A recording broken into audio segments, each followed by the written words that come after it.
Hi buddies, welcome back. Today I want to show you how you can download apps on your iPhone 15 Pro.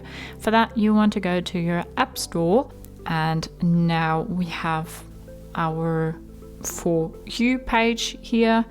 We have games, then we have different apps, we have the arcade where we have more apps, and then we also have the search option here. So if you didn't find your app that you would like to download on the pages here, you can go to the search option and then type in the name of an app. We say the Veranda now, and then when we click on it, we have more information about it.